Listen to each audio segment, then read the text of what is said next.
So, as you guys know, I've been posting videos on YouTube. I also occasionally post some stuff on TikTok and Instagram, on my Facebook, because the whole point of the videos is twofold. I don't expect to get famous, but my two goals for doing the videos are: one, I want to have something so that I can look back and judge not only my technique but my progress. Because it's one thing to go through and write down what you've done. It's another thing to be able to see it and see not only how the weight has progressed, but the explosivity and the technique and all that.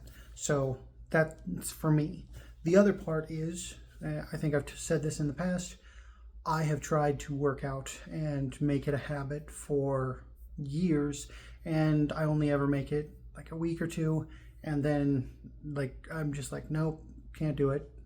Now, the way that I've changed and structured everything this time has made it easier, but I'm also trying to basically shame myself. That's you guys, that's your job, to shame myself into not giving up. So thank you guys for being included in this journey with me. So that's the whole point of this. Occasionally I'll get people to comment and, tell me to adjust my form here or there, slow it down, what have you. And when I don't do it in my next video, it's not that I've ignored you. I am either like, oh, that's a good idea, I'll do it. Or I'm like, I already have a plan that's just not in this set. For instance, one that I get a lot is to slow down on, I forget which side it is, the downward motion. So the motion that it's easier because all you have to do is let it fall, basically. They want me to slow it down. And on lat pull downs, obviously that's the upward motion. And it's not that I'm ignoring people when they tell me to slow that down.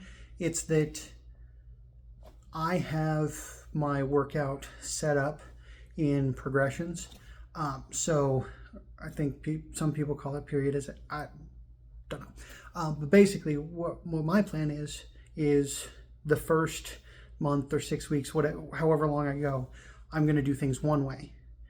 And then I increase the difficulty of that exercise. So bench press, for example, for the first while I was doing normal touch and goes. I was doing them controlled and kind of medium speed, not really slow, but slow enough that I'm still getting a good exercise.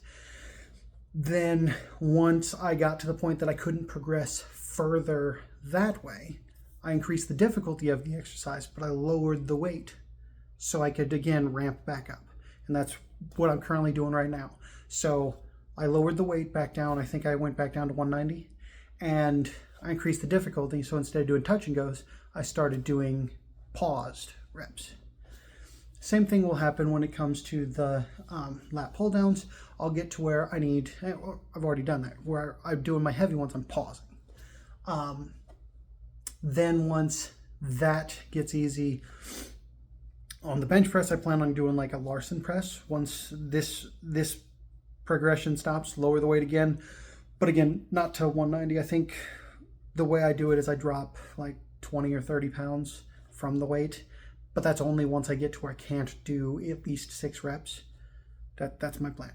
I'll probably do like a Larson press, or I might do a paused one where I just lower the weight super slow and then do the pause press. I'm not sure, haven't decided, but when it comes to the exercise, that's my plan. Is I'm going to increase the difficulty, and lowering the weight slower is the way I increase the difficulty.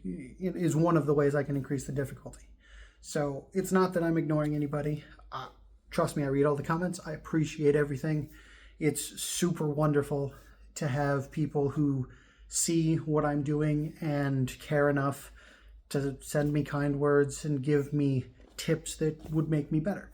So I greatly appreciate it. It's just, with the plan that I have, if I try to do all of these things all at once, it'll make it to where I stall out super early, and it's harder to progress at that rate. So that's the reason I'm like, all right, I'm going to do it this way. Then I'm going to do it this way. One more thing to make it a little bit harder. And then after I've gone through, I think I'm going to do three sets. So normal touch and go, then slightly more difficult, the paused reps, then like a Larson press or something like that. And then I will go back through and switch back to touch and goes once that Larson press becomes hard, because theoretically I will be greatly reducing the difficulty so the weight can just stay at the same thing and continue to progress up. So anyway, that's my plan.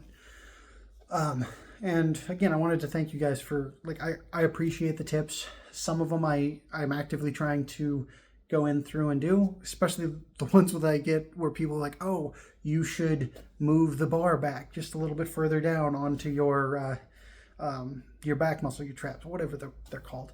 And I'm like, okay, I did that. I'm like, oh, wow, that is a lot better. Made it to where I have a better position. I'm able to get down lower. It's great.